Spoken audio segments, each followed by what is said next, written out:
So a lot of standards talk about tons of different fiction elements like character traits, how characters act, etc. But this lesson is specifically to decipher how one specific event in a story falls into the plot, how it contributes to the development of a plot. So I start off by reviewing, hopefully you've already taught it, the different elements of the plot pyramid, and then I sort of illustrate that really quickly with a movie that they're already familiar with, and then we go through a short story together.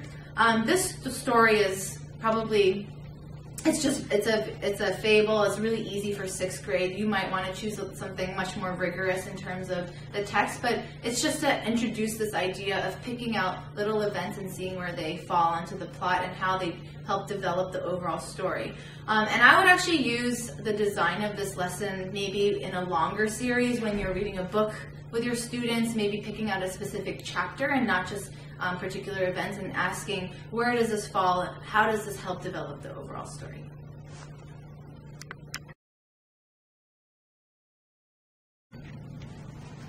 All right, today our objective of the day is that students will be able to explain the role of an event in the development of a story. All right, so to do this, let's review our plot elements. So we know that these are our plot elements. Who can tell me what an exposition is? Yes, the exposition is the introduction. It's when we go over the setting and the main characters in the story, and it also sets the foundation for the story. Very nice. All right, so after the exposition, as we set up the story, then we're presented with the conflict, right? So for example, we have the Lion King. Everyone's watched the Lion King, right? The exposition, we know who Simba is, who Mufasa is, and then we have the conflict. What is the conflict? What is a conflict? Somebody tell me. Yes, it's the main problem in the story. It's the reason why the whole story exists, right? So in The Lion King, that's when, Simba thinks that he killed his father. And so he's like, oh no, what do I do?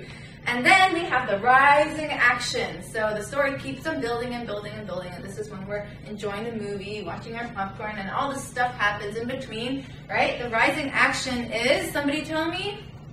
Great, events leading up to the climax, so it's important details, right? So it's all the ways that Simba sort of grows up, he meets Pumbaa, he sings Hakuna Matata, he goes off and eats worms, and then we hit the climax.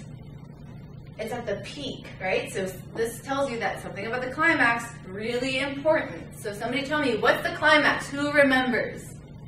Great. Climax is the turning point of a story, right? So it's when something really big changes that just changes the story completely, and it's usually the most exciting part, and everything changes for the main character, right? So in this case, it's when Simba goes back to his old home and he fights Scar, right? Something in Simba has changed and everything changes. The story, you feel like, oh, it's about to end, but what's going to happen? How is it going to end? Then we have the falling action as the story ends. So that's all the little details in between.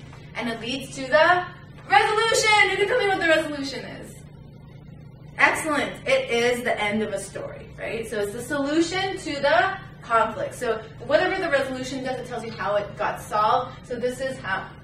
At the end, we know that Simba defeats Scar. And, oh, did I ruin the movie for someone? And then at the end, right? So Simba defeats Scar, and he goes back, and now he reigns over Pride Rock, right? So end of a story. And all these things help us know how the events develop the story. So now now that we know all of these by heart, we're experts in them, we're going to apply them so that when we see different events in a story, we know where they fall in this pyramid and why that event in this whole story is so important and how it contributes to the development of a good story. All right, so now let's pull up our text. Can somebody read The Fox and the Crow for us? Okay, great. So now that we've read this together, what I'm going to do is I'm going to take two events and I'm going to show you my thinking about how I think about where do those events fall. Then we'll go through a couple of events together and then you'll do some on your own. Okay, so let's start off with number 2. The crow picked the cheese up, put it in its beak, and flew to a tree to eat it. So that's a very small detail, right? The crow picks the cheese up and it flies to a tree to eat it. Does that sound like a solution to you? It doesn't sound like a solution to me. Barely. In fact, it kind of sounds like it's part of the problem, right? Because the problem in this story seems as though the crow has the cheese, but somebody else wants that cheese. But this event, the crow picked the cheese up, that's not part of the main problem, but that does give me a hint that maybe it's before the main problem. So you know what? Number 2, the crow picked the cheese up, put it in its beak, and flew to a tree to eat it. That's definitely introducing the character. It introduces the crow.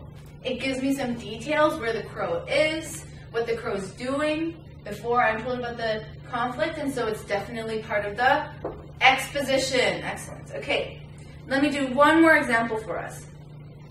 So now, actually, since I talked a little bit about the problem, I'm going to look at number 4. The fox wanted the cheese.